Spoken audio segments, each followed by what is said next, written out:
Self-pity party, sebuah istilah yang dikenakan kepada orang yang suka melakukan tindakan meratapi diri sendiri, tenggelam di dalam rasa kasihan diri. Kenapa dikatakan party? Karena sesuatu yang dinikmati, enjoy your party.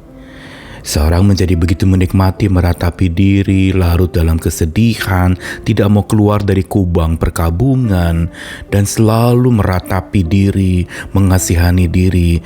Namun dia biasanya menjadi mengurung diri, murung dan mengurung diri. Memang istilah ini adalah untuk orang-orang yang biasanya berpusat kepada diri sendiri, cenderung jadi memanjakan diri secara salah dan berlebih. Bahkan sebenarnya ini merupakan satu bentuk lain dari pemujaan diri, memuja dan mencintai diri dengan cara yang salah, dan akhirnya dia larut di dalam segala macam pengasihanan diri yang begitu banyak. Lama-lama bisa menjurus kepada antisosial, tidak mau bertemu siapa-siapa. Kita harus hentikan self-pity party ini. Stop self-pity party. Namun bagaimana caranya? Saya Nikolas Kurniawan kembali menemani di dalam Sabda Tuhan. Hari ini kita akan menyoroti satu sosok, yaitu Nabi yang dikenal dengan pengalaman self-pity partinya, yaitu Yunus pasal 4 ayat 1-4. Ketika Niniwe sudah dilayani dan banyak pertobatan terjadi, tapi Yunus malah menjadi marah. Ayat 1, tetapi hal itu sangat mengesalkan hati Yunus, lalu marahlah ia dan berdoalah ia kepada Tuhan. Katanya, ya Tuhan, bukankah telah kukatakan itu ketika aku masih di negeriku? Itulah sebabnya maka aku dahulu melarikan diri ke Tarsis, sebab aku tahu bahwa Engkaulah Allah yang pengasih dan penyayang, yang panjang sabar dan berlimpah kasih setia, serta menyesal karena malapetaka yang hendak didatangkannya. Jadi sekarang ya Tuhan, cabutlah kiranya nyawaku, karena lebih baik aku mati daripada hidup. Tetapi firman Tuhan, layakkah engkau marah? Lalu kemudian satu lagi dari Mazmur 139 ayat 14 dan ayat 23-24. Sebaliknya dengan Yunus, maka pemazmur di sini tidak dan berhasil untuk tidak terjerumus dalam self-pity party atau tindakan mengasihani diri.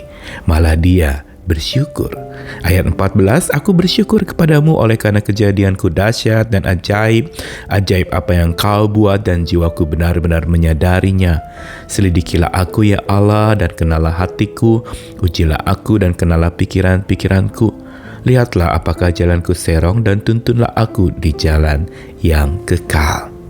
Yunus marah. Cukup aneh mendengarnya karena dia marah justru karena pertobatan orang-orang Niniwe. Namun sesungguhnya dia marah kepada siapa? Tampaknya memang dia sedang marah kepada Tuhannya. Makanya dia menyindir dengan mengatakan bahwa Tuhan pengasih, penyayang, panjang sabar, berlimpah kasih setia, dan lalu menyesal karena malapetaka yang hendak didatangkannya. Di sini seperti kalimat sindiran, tapi sekaligus juga di baliknya ada pengasihanan diri yang berlebih.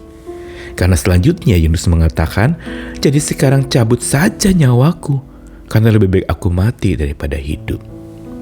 Ungkapan ini mirip dengan apa yang Nabi Elia setelah dia punya kemenangan besar di Gunung Karmel, dia juga mengalami depresi, dan dalam depresinya itu dia mengasihani diri dengan mengatakan kepada Tuhan, cukuplah sekarang Tuhan, ambillah nyawaku.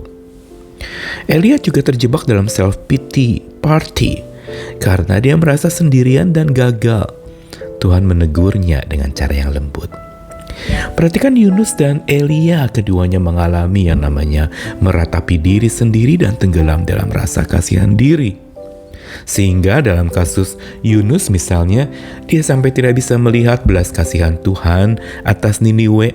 Dia tidak bisa melihat kasih karunia Tuhan yang sebenarnya itu berkilau luar biasa, tapi Yunus buta. Buta karena apa? Belenggu pengasihanan diri. belenggu mengasihani diri begitu rupa, sampai dia tidak bisa lihat lagi akan belas kasih Tuhan yang dinyatakan buat orang-orang yang bertobat. Dia tidak bisa melihat lagi akan orang-orang yang mengalami perubahan baik, karena dia sedang meratapi keburukannya dan tenggelam larut dalam merasa buruk. Hal ini kerap terjadi bukan di dalam kehidupan setiap kita. Kita bisa sampai pada satu titik di mana kita merasa terpuruk, kita merasa buruk, tapi kita terbenam di sana. Kita tidak mau keluar, kita larut di dalamnya, hanyut dalam perasaan, entah perasaan bersalah, entah perasaan tidak diperhatikan, perasaan tidak ada yang mau mendengarkan, tidak ada teman, tidak ada tempat untuk cerita. Padahal sebenarnya itu semua ada. Hanya karena dia sedang berpusat kepada dirinya, dia tidak lalu mencari teman keluar untuk berbicara, mencari akses untuk dia bisa berbagi. Karena apa? Dia sedang memuja dirinya yang meratap. Dia sedang menangisi dirinya, mengasihani diri. Padahal sebenarnya kalau kita mau kontraskan dengan apa yang Tuhan lakukan, Tuhan itu sungguh-sungguh terbuka hatinya dan belas kasihnya itu justru mengatasi sikap pengasihanan diri yang berlebih atau self-pity party itu. Contohnya Daud dalam Mazmur 139. Sebaliknya dengan Yunus dan Elia, Daud malah bersyukur karena kejadian yang dahsyat dan ajaib dalam dirinya.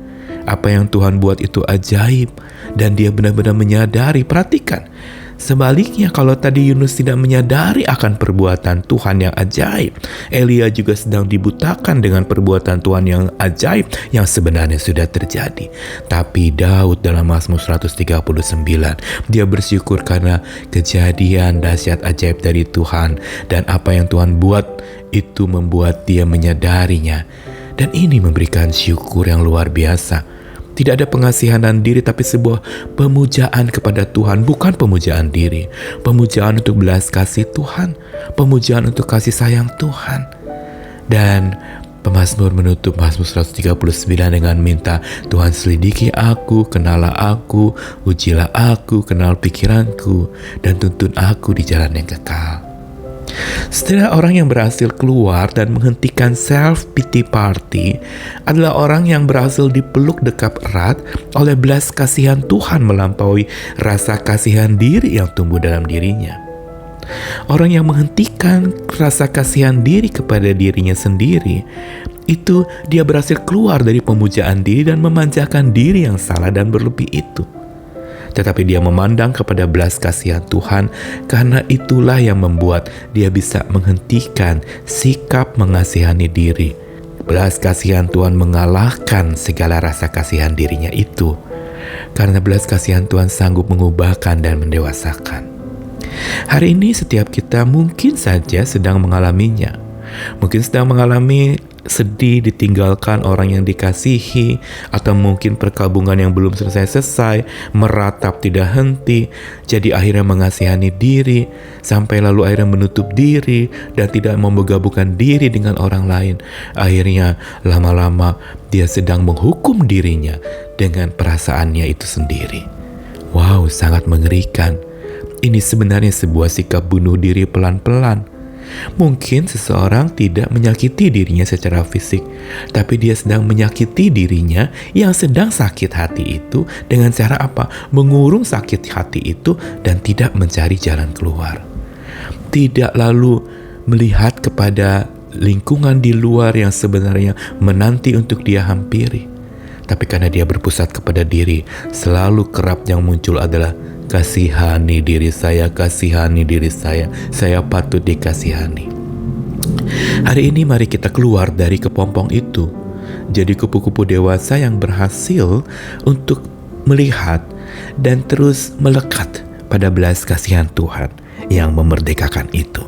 Selamat merdeka dari rasa kasihan kepada diri sendiri. Amin.